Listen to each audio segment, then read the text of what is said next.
Most auto insurers love when you have two cars because they get to choose.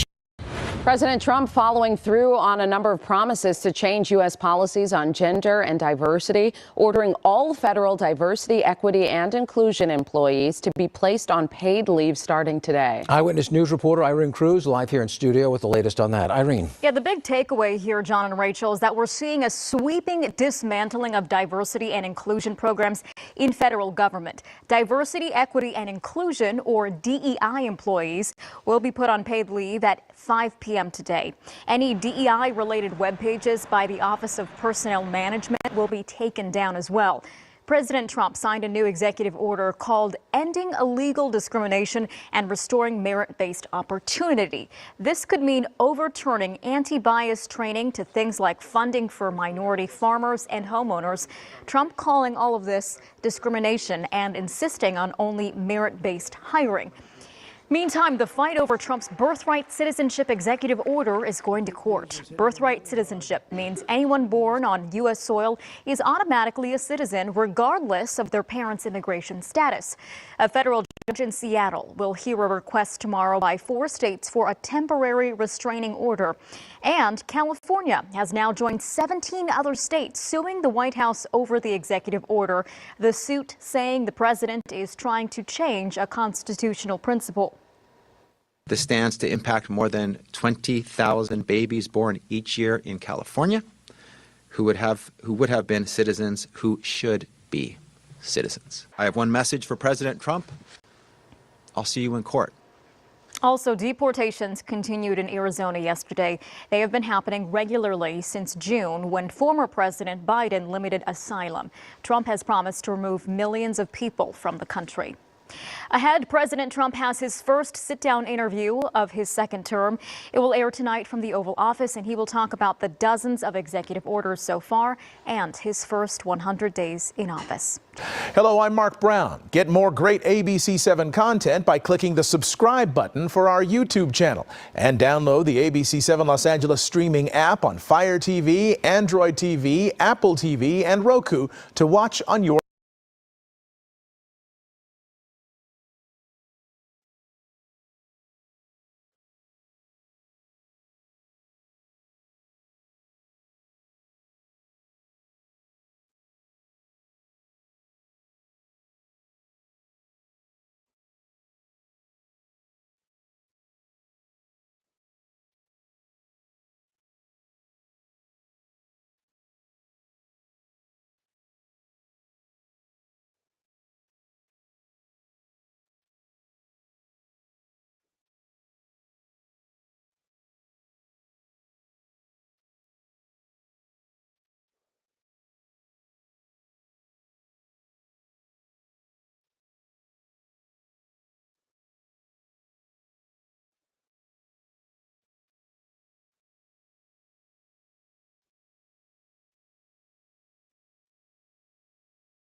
Let me show you why I stopped paying for all my other sample libraries. This is Arcade by Output. This thing has sounds, samples, instruments.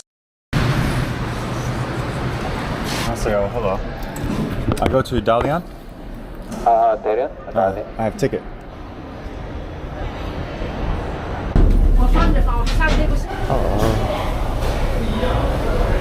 Okay. Greetings, friends, and welcome back to South Korea, where today we're going to be riding this here shitty old Chinese boat for 15 hours all the way to northeastern China, where we're going to be attempting to get in a speedboat and get in the North Korean waters. You can drive all the way up to North Korea. You can practically reach out and touch it. We're going to see some North Korean soldiers. We're going to eat at a North Korean restaurant. We're going to go to a North Korean propaganda museum. Well, depending on which side you favor in the war. I guess it depends on who you ask. Say goodbye to the developed Eastern Asian world. We're headed to a Chinese hellhole. Well, actually, I've never been in China. This will be my first impression. It's going to be an odd first impression, if I'm being honest. Kind of a random. I can't do it. I can't do it. I'm hungry. Go eat something, big nigga. Large nigga.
Join me in looking toward the future. The Brutalist is a great American masterpiece. I'm David McMillan, and I should be dead. The percentage difference between the price of raw opium and that of refined heroin in New York City is 14,800%. Yes. Okay. My customers were Italians and or groups or sort of a mafia, mad Mexicans. I want 1,000 for that. But I can have you killed for 100. David McMillan is a I gotta pee. former professional heroin smuggler who moved massive quantities of Southeast Asian China white all over the world. As far back as the Vietnam War, David was traveling deep into the jungles of Thailand and the mountains of Pakistan to source the world's finest raw heroin, which he would then have smuggled into Europe and Australia. David eventually got busted buying heroin in Thailand and was sent to death row in one of Thailand's worst prisons. Facing execution, David pulled off an impossible escape from the maximum security prison and managed to make his way back to Australia.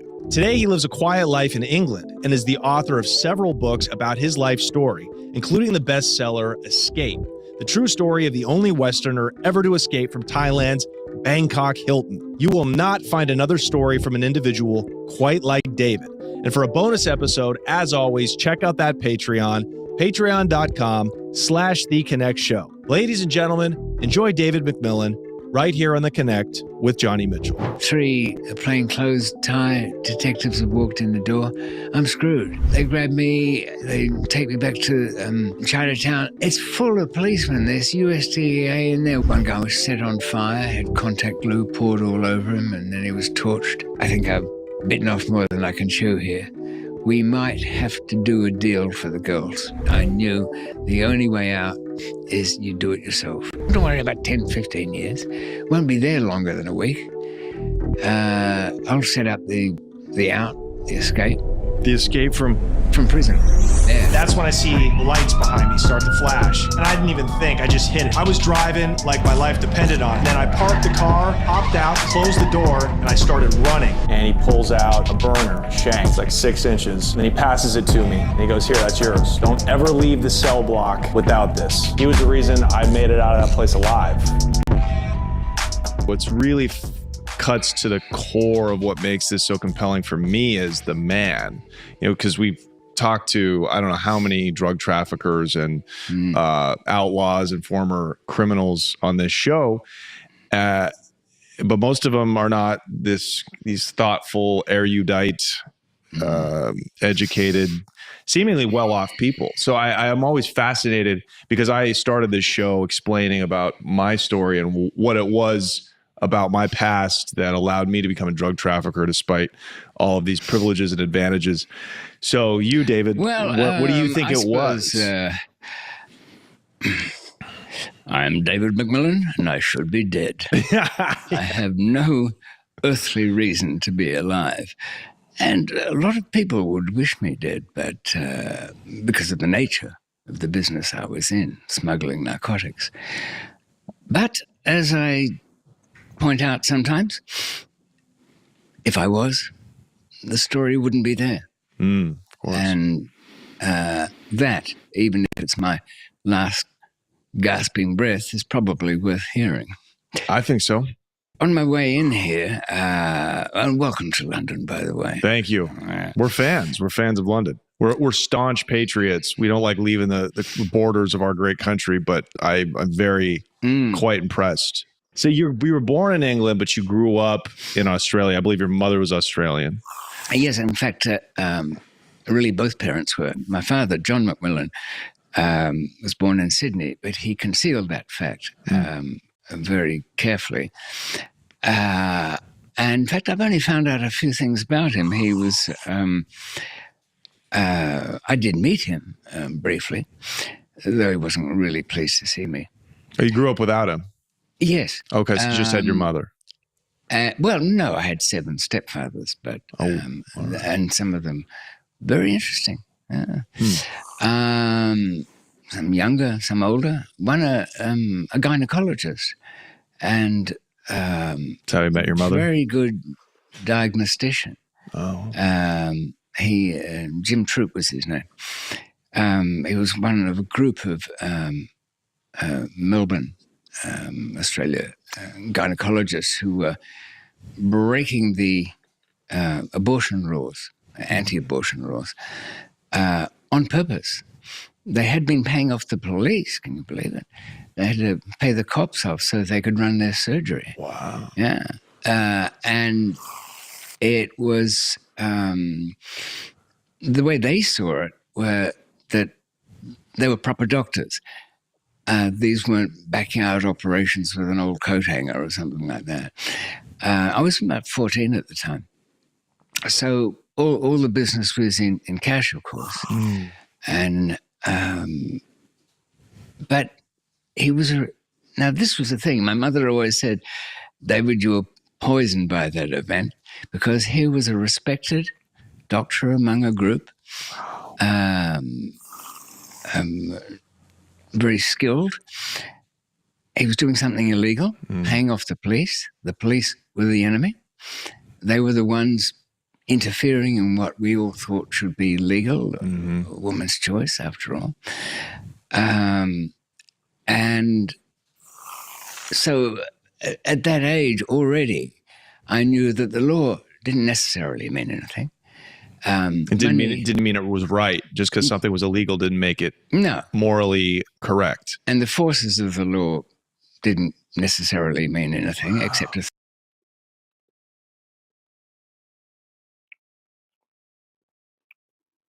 You should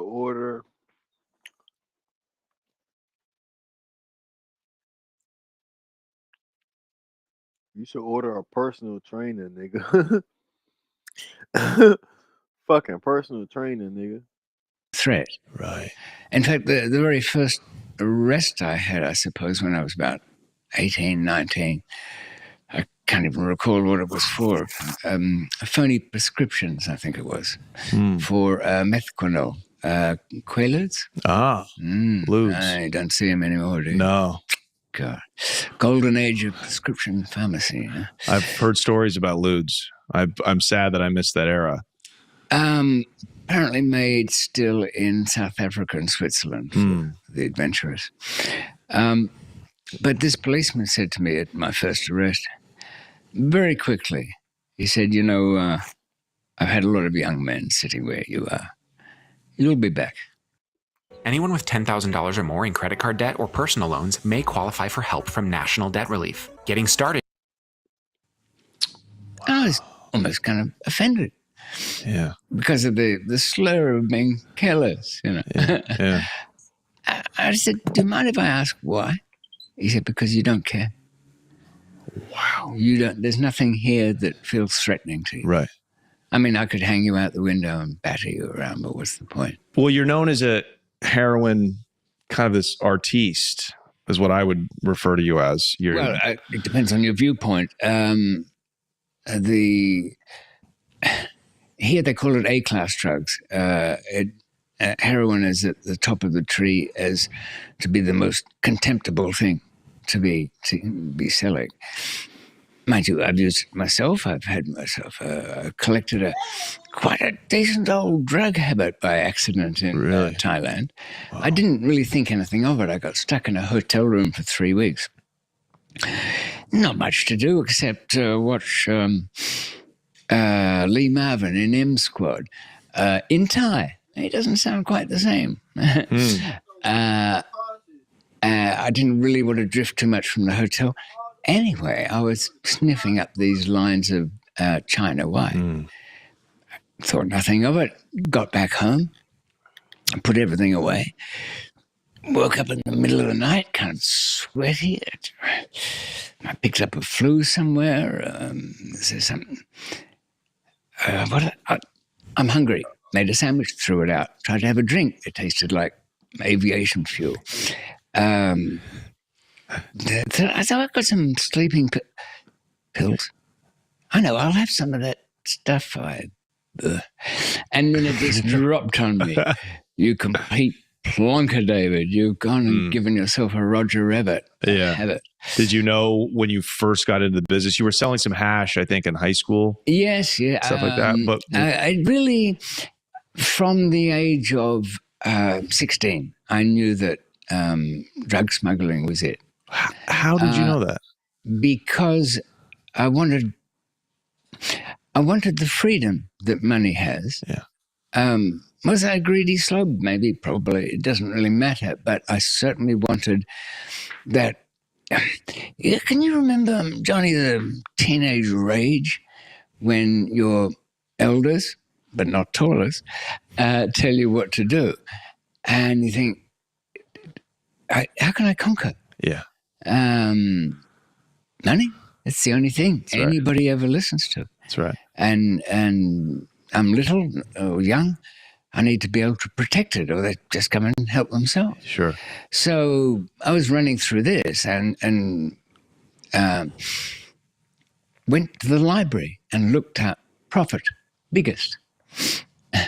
And it had a line, I suppose I'll remember, that ran along the percentage difference between the price of raw opium and the fields in Turkey and that of refined heroin in New York City is 14,800%. Yeah. Yes. Okay. That seemed like the business, right? It did, but I mean, most businesses, if you have a 20% markup, you're doing pretty well. Yeah. It's like a high-end restaurant. Well, I had gathered some crook friends. They were safe breakers, kind of retired. How old were these gentlemen? Because this was your first foray into criminality. I was only about 35. Okay. So, but it was getting kind of tough for them. The police were very brutal in those days, especially in Australia. Battered them senseless, killed a couple of them while questioning. And so they kind of got out of it. But it was an interesting business. And it had some of the technical interests that you get when they specialized in getting into floor safes. That's the kind of safe where there's only the dial. You can't get to anything else to cut. It's not like a big tank or anything like that. So they would drill a hole through it, and they would need, it was before miniature video cameras or anything. They used a cystoscope, which was a medical device, which had a tiny little lens on the end of it for probing up places that you don't want to be probed anyway. And that would allow them to line up the gaps inside these, well, I call them tumblers, but they're really like discs with holes in them. The locks. Yeah. So that they could just open it. Then they'd unbolt the whole thing from the inside, take it with them, and but they got a name for it. The safe door's gone. It's missing.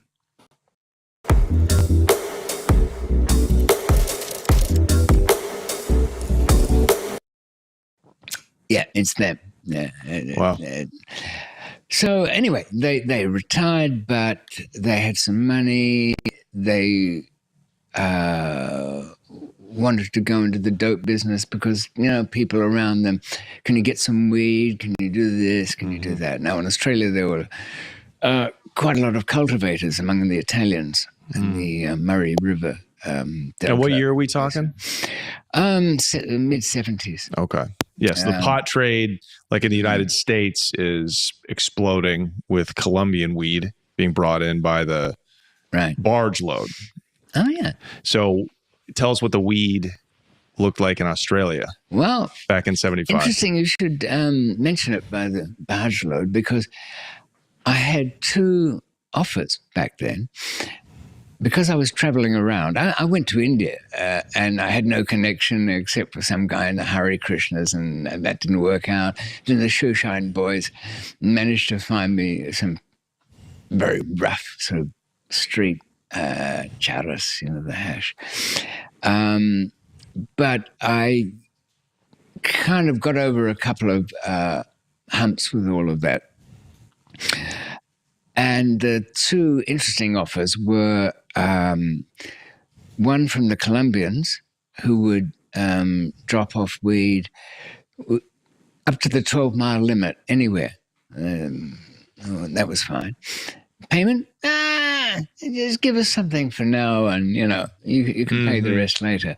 I would learn over the next decades the subtleties of doing business, not just in South America, but anywhere in source countries. And we'll probably come back to that, but we have our Western imposition on what we consider business and how it goes.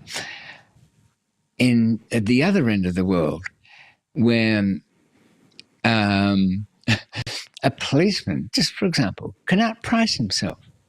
I want 1,000 for that. But I can have you killed for 100. Let's figure something out. So, did you move a couple of these loads for the Colombians? I went to see them. I thought, instinct told me if I let them just turn up and drop it off, I'd have suddenly this Colombian family. Kind of moving in with me. You right there? When you get that sense that you must have had it, now there's more to this. Don't bite at the first thing that you see coming. And the other source were some good old Irish boys with one of the organizations. I can't remember whether they were the Protestants or the Catholics, or whether they were the worst killers or best. It doesn't depends really who you matter. ask, right? Yeah, they had another delivery service it was about £400 back then per kilo, which was, how does that compare? We'd say it was cheap now, because it's more like 4,000, 10 to 1. But this is the first time I've mentioned that price since way back in those days. That's expensive. And I've just realized that wasn't cheap at all. No, that's expensive. We talked to the gentleman we've had on this show was getting pounds for $10 American from the Colombians. And they would read. But that was what weed, was it? It was, it was Santa Marta gold, they called it. It was from the Santa Marta region of Colombia. Jamaican marijuana was more expensive. Ultimately, though, you were not a bulk smuggler. Is that the reason that you chose to get into heroin? Because you were this I didn't really small-time want a big group around me. I didn't want more people to feed than I had to. I also wanted kind of to micromanage a bit. My couriers wouldn't be, as you say, carrying anything so bulky that it was an embarrassment. And nothing more than, I think, at the top end, about 5 kilos. Right. So it either had to be Coke or smack, or there's not much in between. Right.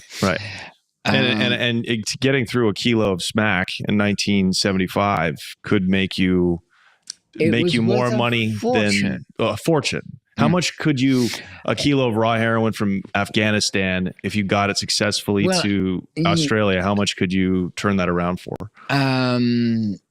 It needed to be, we'll call it China white because it has that extra level of processing. The brown, which is universal now, is not processed properly. It uses, it's cooked for 6 hours, kind of cooked, in acetic anhydrides, but it's not cleaned up. There's no charcoal filtering, none of that. It is fashion tastes because people smoke it. They feel, I don't know what, somehow it's less addictive. It doesn't really work that way. But if we go back to the 70s, it was white and good and pure. That was what was needed. So, though that was even made in Afghanistan just about by 81, I think. Before that, the chemists had only kind of got the hang of it, because usually... File your taxes 100% free in the app if you didn't use us last year. Just file with TurboTax Do-It-Yourself by February 18th. All tax forms and... a smuggler would go to... I certainly didn't go beyond Thailand, up to Chiang Rai, or across to Laos, Cambodia to a lesser degree. They had the old French recipe. And I don't know if you've ever seen it manufactured, but in the last stage of it, it's dried out in a huge, slowly rotating sphere. And the reason for that, to keep it moving, would be that it would dry out into tiny little balls. Imagine instant coffee, but white. Wow. And if you touched that, it was squashed out. Now, that all was because of the local Asian market. Down at the, you could buy a little more than a gram in a plastic bottle with a... Bro, nigga, you can't afford me. You can't afford me, nigga. Real shit. You cannot afford me. The number 5 on the bottom. Afford me, nigga. You can't afford me. The idea that meant something, but it was visible what it was. That was the thing. It couldn't be interfered with easily. So you would witness these cooks, these heroin cooks? I wanted to run up there. Wow. Because, my friend, of course, said, no, you just stand out. Look, everybody, and this I didn't understand.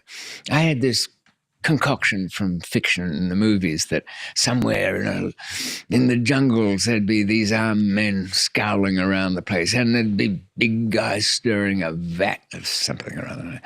All nonsense. Everything, as you might expect, subdivided into sections. The people who traditionally grew opium were one bunch, and the village headman would kind of sell to order. And who would be buying it? Dang. You couldn't even pay for my Rellos. $10. Nigga, you couldn't even pay for my miles. Nigga, you can't even pay for my vape. Bro, you can't pay for nothing. Bro, cuz. I literally spending $10 a month on Hulu just for me to stream for y'all every day. Like, no bullshit. I got Hulu for no reason. Like, real shit. That's the only thing you could probably... You could pay for my Hulu subscription. My Apple Music, nigga, my Apple Music $11. That shit not even $10 no more. That's the only thing you could pay for. You ain't paying for nothing around this bitch with that. Another guy in the middle who would be buying the particular kind of opium. It was processed in a slightly different way. Even buy Black, my sticky, treacly, you could say. That would be left in that state, not because it was particularly good for opium smokers, but because it was good for the chemists. And the family run passed on to generations, as I mentioned, from the French recipe for refining it. I think most people know that in opium there's about 10 to 12% morphine. So it's easily extracted with solvents, alcohol. But then... Cuz you can't afford me. You can't afford me. Amazon couldn't even afford me at 20, like, nigga, I'll probably be in like 25 an hour now. Like, bro, Amazon couldn't even afford me. Nigga, $30,000, $40,000. Nigga, I was pulling a band a week at Amazon. Nigga, do the math on that. Do the math on that, bro. It's 4 weeks in a month. 4,000 times 12.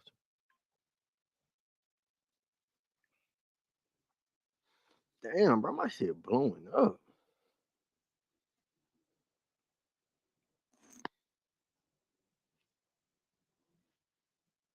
Damn, niggas. Let me cook. What was it? 4,000 times 12. 48,000 a year. You niggas can't even afford me, cuz Elon Musk couldn't even afford me. That nigga got $1 billion. Bro, you cannot afford me, gang. 48,000. Like, what do y'all make a year? God damn. That's crazy. I quit that. Nigga, I quit 48,000 a year, gang. I'm Gucci. Are you hearing me? 48,000. Nigga. And my mama know, nigga. You said take a loan?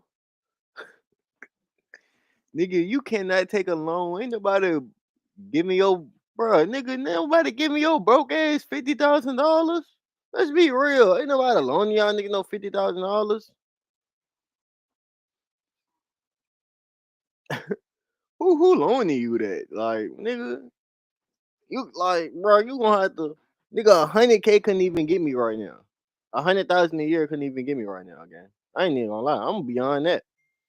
There's a transformation that takes place with the acids. Now, that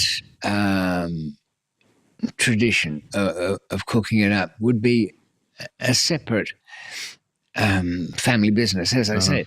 So the organizer would go to the farmer, order his 100 kilos of raw opium. When that was ready, he'd organize the transport to take it to the farmhouse laboratory where they'd process it. Refined into heroin. And it came in one of 4 brands or bags, sealed plastic bags, bearing the stamp of your local guarantor. Kunsa had his famous W.O.G.O. brand. My connection seemed to be guaranteed by somebody who had the 4 horses. Turned out to be a nightmare in years to come. And that would, the payments would be made to assure your transport and safety, which was another kind of tax. Right. But the services, the processing, sure. are different things. Who was your Southeast Asian connection? What country were you buying from? Thailand. Thailand, okay. Almost exclusively. And that was from the Golden Triangle region? Yes. That's kind of famous now? Cuz 3 months of my time. Bruh. Like, bruh. That shit like, cuz 3 months of my time, you gonna have to pay like I'm gonna say like 30,000 a month. You gonna have to. I'm gonna have to at least start. I'm gonna start at like 100. Like you gonna have to pay me like 35 a month. 35 a month. That's some real shit. I'm gonna be reasonable with you. Like 35. 35. I might could negotiate you down to like maybe 25. I'm dead ass serious. No, like this shit. I ain't even budging past that. No bullshit. I'm not budging past 25. Chiang Mai is the northern 25 city, bands. which is 25 kind of the bands, you could get biggest. What right. is it? 250,000 people, a bit more. But And you got to pay half up front. You got to pay half up front, gang. You got to pay half up front. That's on my soul. Chiang I Rai need a deposit. is I need really a bit of deposit. well, it used to be a kind of traffickers island. Nothing happened. My cash app. You can't even send 80,000. So I said you got to send me like half. I don't even think you could send that shit on Cash App. I'm dead ass. I want my time, 25,000 a month. I'm dead ass serious.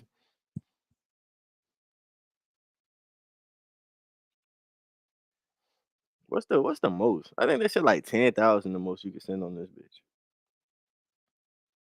I don't even know what they do with the limits. They updated Cash App, bro. They don't even show the limits on this bitch no more.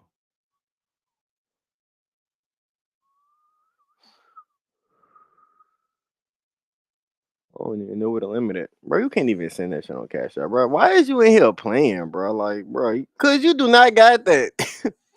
Boy, you do not got that. If you got 80,000, bro, you won't be here watching me right now. Like, I mean, no, you probably would. 80,000 not even that much money. No bullshit. But gang, if you got that much, bro, you could just pay for a tummy tuck your big back ass, swole back ass, humpback whale back ass, hippo, hippo body built ass boy. You could just pay a plastic surgeon to give you a BBL like Bandman Kevo ass got or some shit.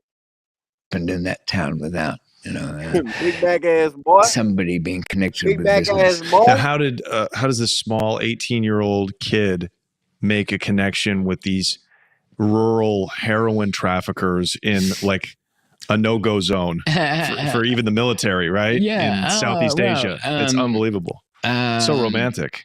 Well, and also done by trial and error. Didn't you go to Afghanistan? I'm sorry to interrupt. Didn't you go to Afghanistan initially? Oh, I did. Okay. But I ended up back in my first proper, sensible connection for the China White was in Thailand. Okay. Afghanistan was interesting in all its own ways. I mean, I managed to travel around there. The Russians had just come in.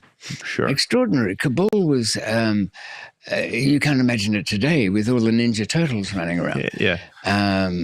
But women in those days, they were going to high school under Najibullah. He was the president or something, a puppet for the Russians.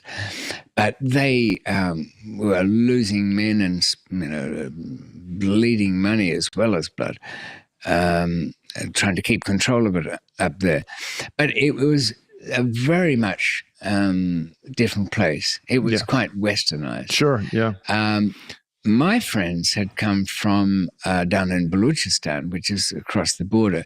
But you could say there's no border. This idea that, oh, yes, that's Pakistan, of which Balochistan is a province, and then there's Afghanistan. Yeah, it's on a pretty map. But it doesn't mean anything when you're there. Right. This is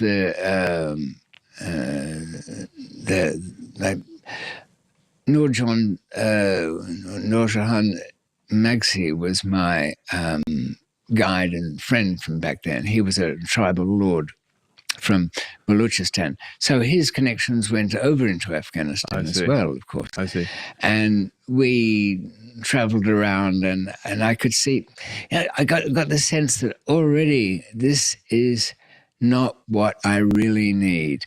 How so? How so? I've got somebody from the army who's pretty big. That's fine. I don't mind it. I've got Nurjan, who's what was it in Lawrence of Arabia? I'm a river to my people. I just watched it. It's so long, I forgot. What he was saying was that he never really makes any money because it always goes somewhere. And Nurjan was the same. He wanted to be generous. He wanted to have the petitioners lined up outside his what would be palatial for there. Bro, it's so real.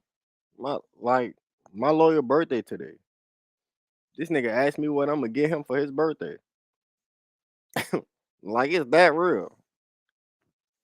I mean, probably think I'm playing.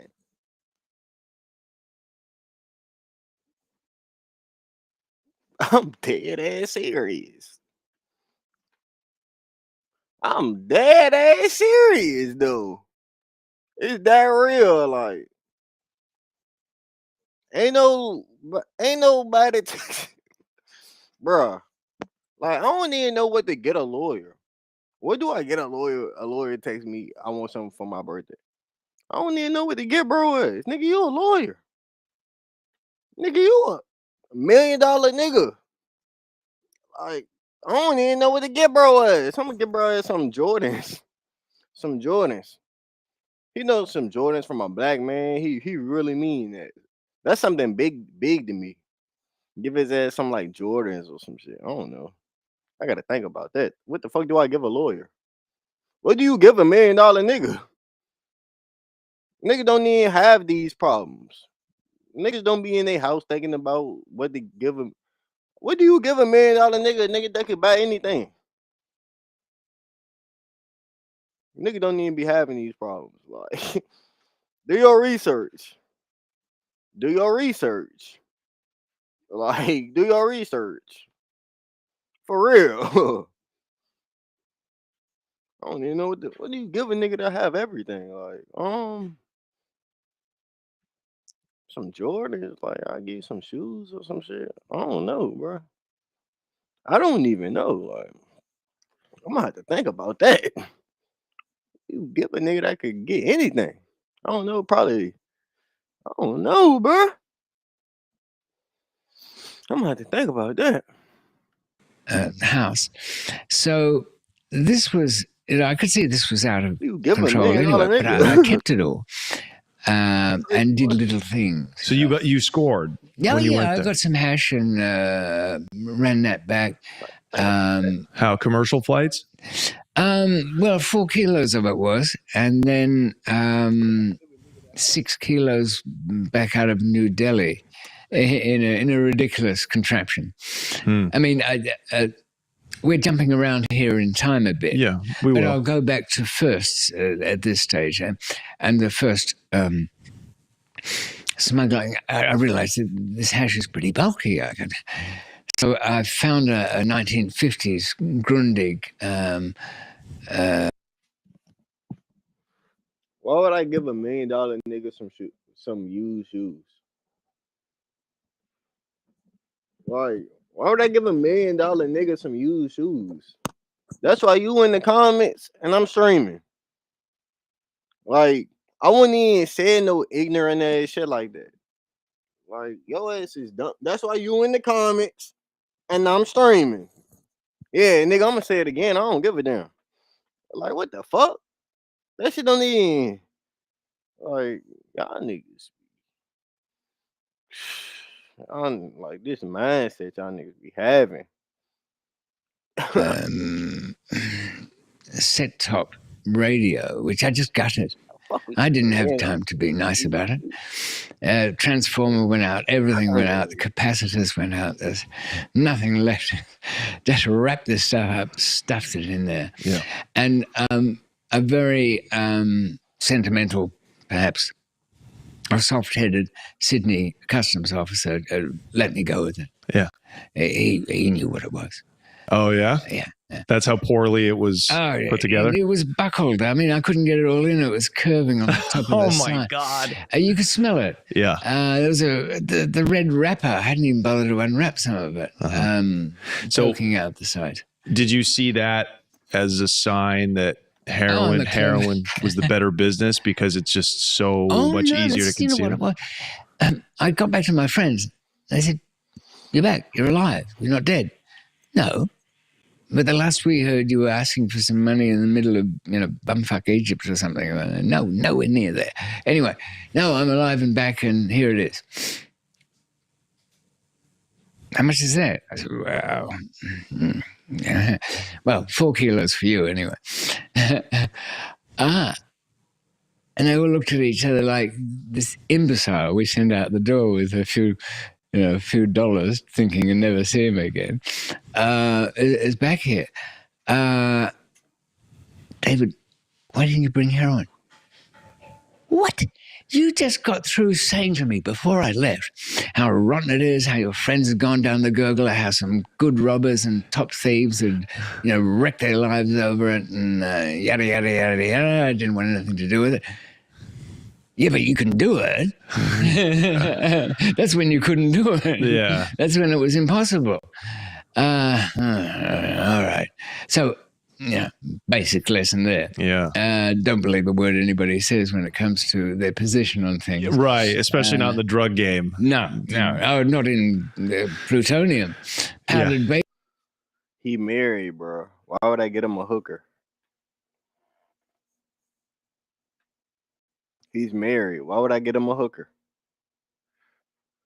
Like, bro, did your mama drop your ass on your head? Like, for real. Like, what the fuck is wrong with your ass? Babies to Arabs. I mean, it wouldn't make any difference. Yeah. Why would you even give anybody a hooker for their birthday? Like, that's some shit anybody can buy. Like, nigga, y'all niggas is like slow, like sped, like special education, like retarded, like mentally ill. What did you find was better about buying heroin from the Golden Triangle in Asia over Afghanistan? Was it just the political quality? Okay. Almost entirely quality. They had a relatively sophisticated setup. Like, used glassware instead of Tupperware. Yeah. And I should say from the outset, and this is just like a bit of personal nonsense, because this also applies, and particularly to kilos of coke from South America. I did not want to let it go. I remember looking at a kilo of coke with that Peruvian stamp. It's got the bird on it. You might have seen it around. And it's all glistening and shining and sparkling and dewy-eyed. Sure. We can say that. And it's got to go where it all goes. Uh-huh. And it was almost tears in my eyes. I was apologizing to it. I said, "I'm sorry, darling. I know I've protected you all this time. I've cosseted you. I've packed you. I've sealed you. I've stopped from the worst kind of people you can imagine. But now I'm letting you go." Right. Like a shameful father. I'm leaving my child to the hands of the worst people. They won't treat you well. They'll stand on you. They'll smash you to pieces, actually. Right. Good luck. You really loved drugs. It seems like you really loved that business. Am I wrong? Like there was a passion behind what you're saying. All the little chemists and the little people. When I say little, I'm not belittling them in that sense, but they're swept away in the telling of modern stories, because I'd be in somebody's room and overnight while I'm packing something, and Lee, my Bangkok connection. And since I had a bit of time after I finished packing, I searched the place from top to bottom and found that he'd had little bank accounts for his kids and the equivalent of a kind of a trust fund thing for there, and looked through his photos, and he'd taken a lot of care, and he had a picture of me which was set up almost like a shrine, which is superstitious, I suppose. He was praying for my well-being. Safe passage.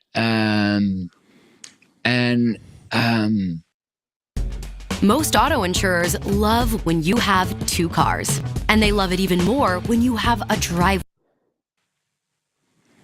Everything I expected about the business, it to be brutal and deadly, and it wasn't. Behind of it, the people who mattered were just people scraping by, mostly. Yeah. Even in the western side, there were people kind of in the middle who were, I mean, sure, there were some quite big people who, especially for me, because I could dump it in bulk. I didn't. My business partner and I, when we had the first loads, actually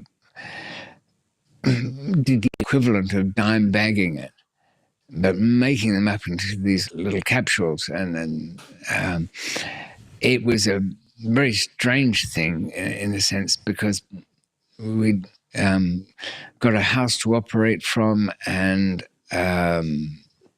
the street people would come in every hour and pick up another 500 of these things, which would sell for about $50. This is a huge amount of money if I transfer it. 1 kilo from the Golden Triangle would be worth about $500,000 US. Just sold out in 50s? Just, and that's with the discounts and the cuts and everything. And how much were you buying it? How much was one wholesaling for? Well, it was, we can't really say. It's technically the price to the laboratory and the guy there and Farmer Joe and the transport guy. You could say it was about $2,200 US for a kilo. That's what you were paying. Yeah. Yeah. But in fact, I wasn't paying that. What I would give him twice that amount, and I'd say, Lee, whenever you meet somebody, this extra money is because you're coming back. You give them a bit because you're coming back. Never, ever leave anywhere without them knowing you're coming back with more of this stuff. Yeah. It's money. It's good. It smells nice. It just came from the bank. Were you using dollars, US dollars, or Australian? Yes, just only up until it had to go north. Then it had to be local currency. Sure, of course. And there was some very charming money changers around Bangkok. I mean, it looked like some rice house or something. Yeah. So the idea was, if they know you're coming back, they're not going to hurt you, kill you, or sell me on. Yeah, sell you bunk. They're getting the best deal they'll ever get in their whole lives. Right. And I'm interested in how the kids are going to get along. Yeah. And have they ever thought of getting an education in Europe and da-da-da-da. So that everything about whoever I'd meet their entire lives depended on my good fortune. Right. Okay, so how old were you when you really solidified those connects in Thailand? I got this guy. I went down the red light district, dismissed, don't like. Kind of half cross-eyed, junky-looking guy. I trusted him somehow. He only worked when, he had a good reason to, but he was an unreliable dick. So then there was, I don't know what you call him, Johnny Fontaine. He had kind of like a hairdo from the 50s, but he was no good. But where he lived, the back of some third-rate old motel from the 60s. There was a guy there who very quietly came up to me while Johnny Fontaine put a new plastic wig on and said, "You happy with him?" And not much. Because he worked for the a big massage parlor operator, so there were no secrets. I knew that this could not go on like that. In fact, the hotel I was staying at effectively told me, you know, that everybody knows who this guy is and what you're doing. So, yeah, I know you think of changing hotels, it won't make it. It's gone now. It's out of the bag. So, I went back to where this. I mean, I could barely memorize the streets and things back then, but I knew enough to know how to get back there, and I found him. And you know what I liked about him? The house was. This was a slum, really, but this house was kind of clean. His wife was neat and tidy, taking care of the kids. He had an old.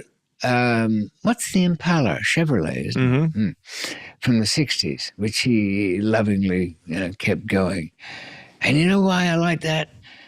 Why would you like it, Johnny, huh? Some guy keeps some old car all polished up from the 60s, and because he's kind of sentimental about things that he thinks of quality, and that objects take on a personality. Oh no, I see your boy started streaming though. Your boy was playing the game with. Shit crazy. That shit spooky. That shit real spooky. I don't know, some nigga telling a story. He used to be a drug dealer. Shit real spooky though. I didn't know, I couldn't put it into words back then. But my instincts were telling me, yes, this is right. I'm gonna be this real. Is something you'll protect. You know Rod gonna His be name real. was Lee. Lee. Yeah. So, and this was in Bangkok, or was this is in Bangkok? Okay, so and it sounds like a Westerner could just, the way that they used to just go down to Medellin, Colombia, with a pocket full of money and ask around. It sounds like you could do that with heroin in Bangkok. Yeah, kinda. It's a little more dangerous because it's in a different category, and the police are very demanding, and they want to know all about it, and they might rat you out just because. Right. Did you know the consequences for heroin trafficking out of a place like? They let you know on arrival. Yeah. Okay, so even back then, and I'd had a couple of I knew people who'd been caught up in it, and it was very, very hard to get them out. Yeah. Completely different thing from South America. You probably know that. Yeah. And a courier got jumped in South America, had him out in 3 weeks. And that was because he was being fussy. Right. He was more scared of going over the border with an out-of-date visa than he was running around with kilos of coke in his shoes. Right. So was it even back in the 70s or early 80s, was it still a death sentence for drug trafficking in Thailand? It was a death sentence, and they carried it out, but less so with foreigners. Of course. Okay, so you meet Lee in 1980, I think, something like that? Yes. 81? Things go quite well. How much are you bringing back in these early years? 3 to 4 kilos at a time. Wow. So there was a lot of money there. Wow. Okay, tell us your smuggling I was using tactics. These amplifiers, desktop amplifiers with a wooden surround, and I would change the thickness of that from a quarter inch to about an inch. But you couldn't really tell it was an inch. It didn't look like it from the front because of the way it was shaped. But I would pack it in down the sides. Spark your next big video idea with Motion Array's AI voiceover. and then seal it up and then veneer it across. And the very last bit of veneer over the top had to be done very exactly with contact adhesive, and then using a hammer to slide the edge of it, slightly sanded, polished. If I was careful with those things, I could actually open them up and put another layer down because they were so exacting to make. I got stopped once in Amsterdam, some bomb threat. Everybody had to unload their luggage. It all went through big X-ray, and this went through okay, and it would because it's organic. There's nothing. The color filters they use in these things wouldn't show up for explosives. Right. So it was a bit nerve-wracking. But sorry, Joe, I'm just going to say that I had fallen in love with this Italian girl whose dad had a big restaurant, and she was in my ear about, you're going to get yourself arrested doing it all yourself and all that. All right, I'll get couriers. So then that was the courier thing. I didn't like him. I had to find the right one. Sure.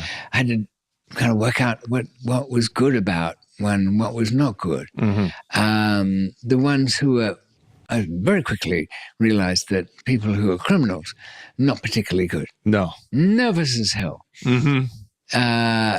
Just about having a heart attack walking through anything with. They radiate to the authorities their presence. Have you ever walked past an undercover policeman or a plainclothes detective? And you know he's a detective. Yeah, he's got that look. His partner's got that look. Right. And he knows you're a crook. Yeah. Or could be, or might be. And you sort of pass each other. I remember going to taking the Eurostar over to France a few years ago now. And there was a couple of plainclothes detectives. And there was me. I wasn't carrying anything, you understand. It's just we gave each other a look. A kind of professional. Yeah. Not working today, no. Yeah. Wow. And he gave me a look like, yeah, I know who you are. Or what you are. Right. I don't know who you are. I can't be bothered. Right. So if you send a criminal or a former criminal or somebody, he's not only does he have an arrest record, but he's looking out for cops. Oh, yeah. He's a beacon. And he looks, and he's giving himself away just by looking for the enemy. Yeah. I went down to airports and I looked. There was a couple of airports around where you could see. I don't even know what you want me to say to that. I hope I pop up in your alerts more.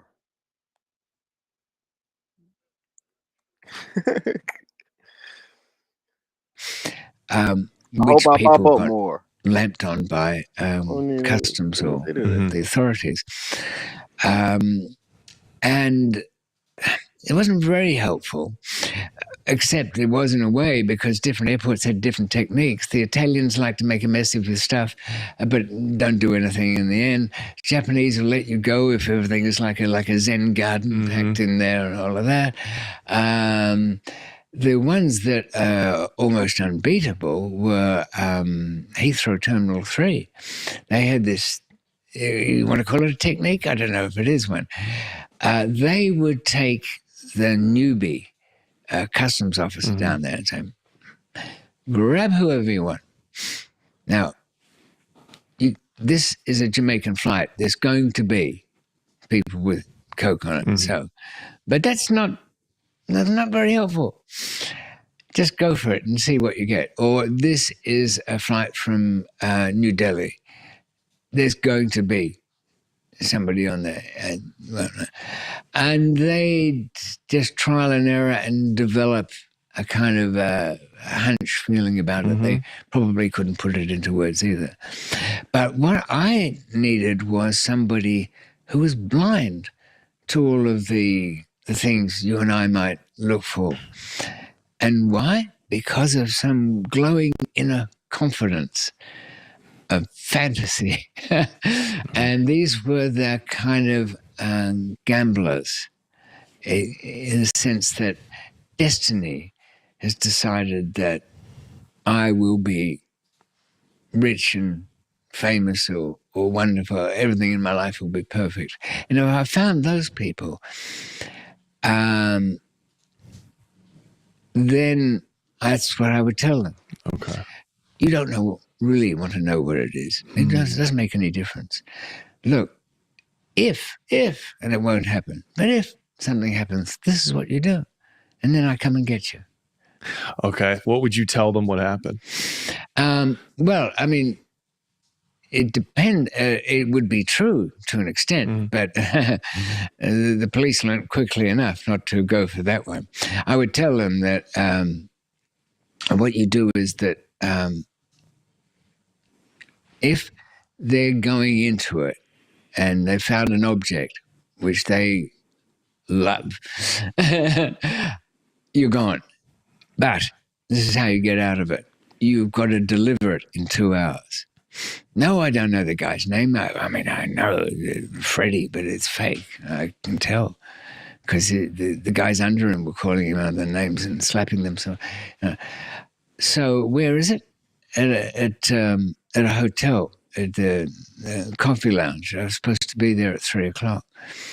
Yeah, but what if your flight is late? They'll know that. They'll check on that. Take a sample out of that, which they did. They sometimes drill a bit, and that's enough for their case.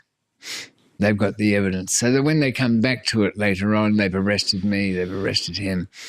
They've told him all sorts of nonsense about how he's getting off as long as he cooperates. You know, go along with that one. I said, but it's the timing. You've got to have the thing. Anyone with $10,000 or more in credit card debt or personal loans may qualify for help from National Debt Relief. Minimum payments could. Would you tell them? Did you assure them that if they got arrested, you would come bail them out? Or? If I've always said and stuck to it that you've got 3 options really. I'll do everything within that's possible within the law and that money allows to get you out. That includes bail if that's possible. Sometimes it's simply not in drug cases. Get a reduced sentence, or you can take that and I'll give you an income and take care of those you care about. Or the final option is I just get you out. And I was always praying that they go for that one, but they never did. I mean, very few arrests anyway. Right. I think 2. Okay. So I want to get into these details. So who are these people, and how many couriers? Give me the lowdown. I had about 9 that were any good. Regulars. Secretary Sue, she was pretty good. She was a bit dowdy. She's a little bit of a sad sack.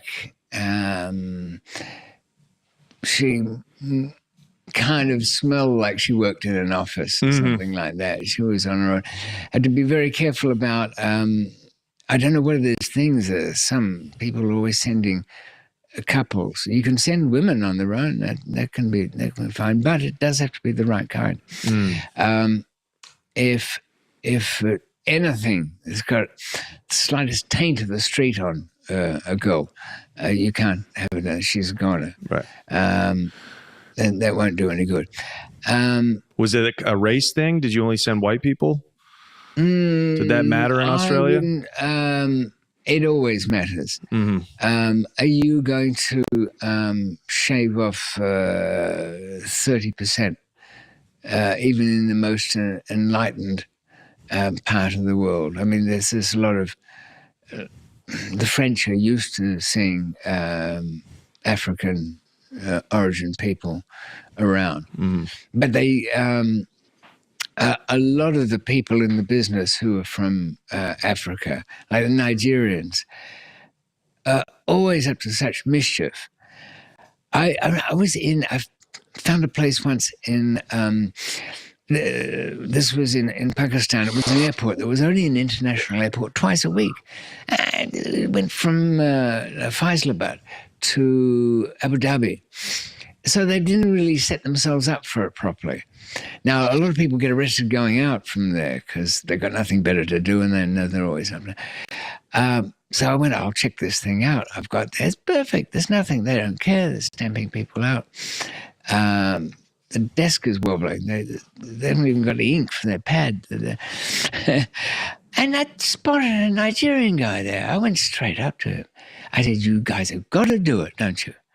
Something comes along like this, and you could spend the extra money and send a bit of white bread through, but instead you're here saving yourself a couple of quid and screwing the whole thing.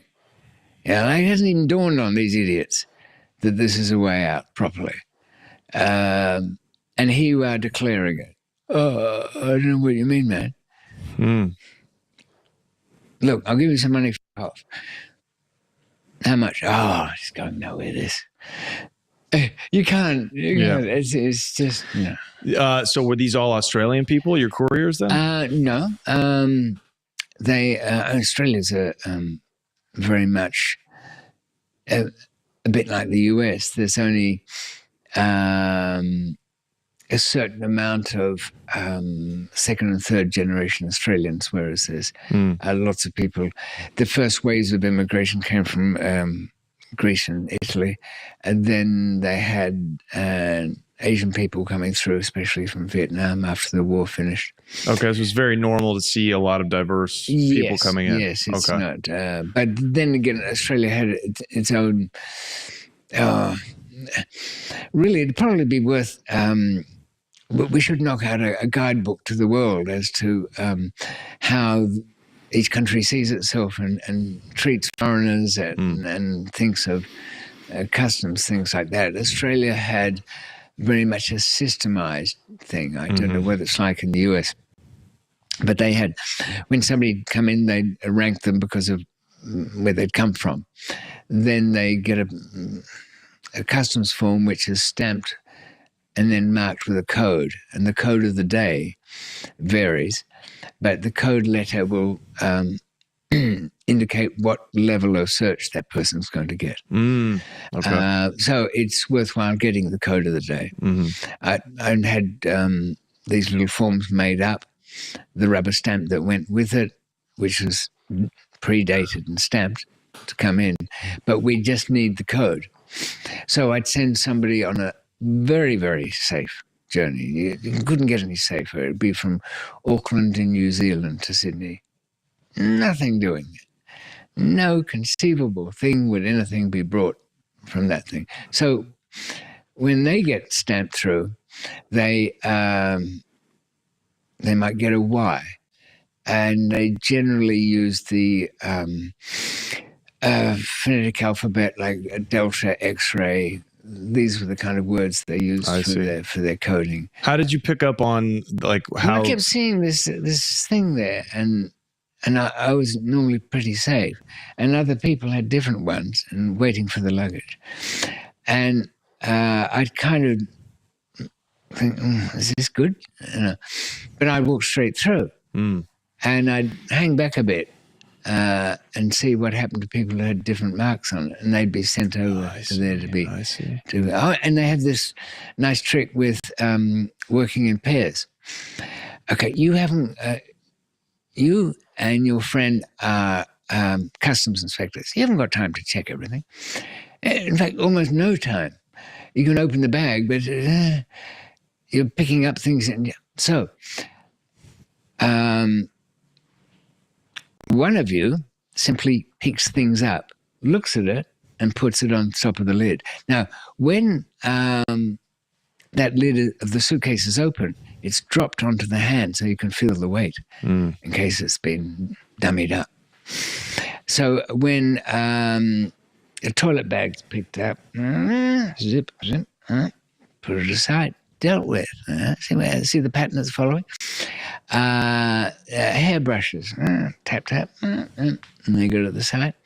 Teddy bear gets picked up. Teddy, kind of heavy teddy, chubby little thing. He's okay though. Puts him to the side.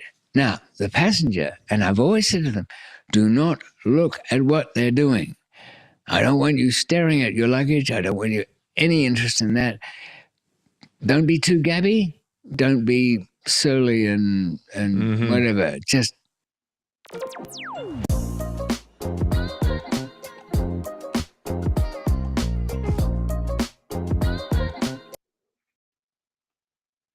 a little tired, polite. Yeah. That's about it. Right. Not It's a in a nuisance. hurry. It's a nuisance. Not in a thing. Right. Just whatever it is, it is. Don't look at the stuff because I haven't told you and you don't know and I don't want you speculating and none of it will do you any good anyway. So, but this is in the real world when Teddy, and they know it's Teddy, goes over to the side, suddenly his manner changes. So, you guys been working here long and all of that? Suddenly friendly with the customs officer. And the one who's watching him taps his friend. The last thing you touched is it. Wow. And you picked all of this up just by observing the customs agents? Yeah. Wow. Was there an airport? So it sounds like you didn't fly your mules, couriers, directly from Thailand to Australia. No. That was too sketchy. That was, I don't know, I shouldn't say that. I did work out a way that you could go direct because there was a flight, QF7, Qantas, that landed in Sydney. It kept its Melbourne, which is further south, bound passengers. They could get off for a walk very briefly in transit, get back on, and they'd clear customs down in Melbourne. So, and this flight's come from Bangkok, so it's a flight of interest. But I realized that I saw somebody once get off one of these planes and show a slip of paper and walk straight out the door. I like slips of paper that go straight out the door. That's my kind of bit of paper. And what it turned out to be is that the passenger had boarded in Christchurch, I think, in New Zealand, and then ended up in Sydney, but wanted to go on to Melbourne. And they ticketed him through staying with the international transport. So he'd never cleared customs at all. But in fact, he had, because he cleared it at Sydney when he checked in again, but he was checking in on an international flight. Right. So it sounds like a very odd thing, but it was a feature of the nature of their business. That these international flights had special rates and it applied. So Bro, I'm finna play the game.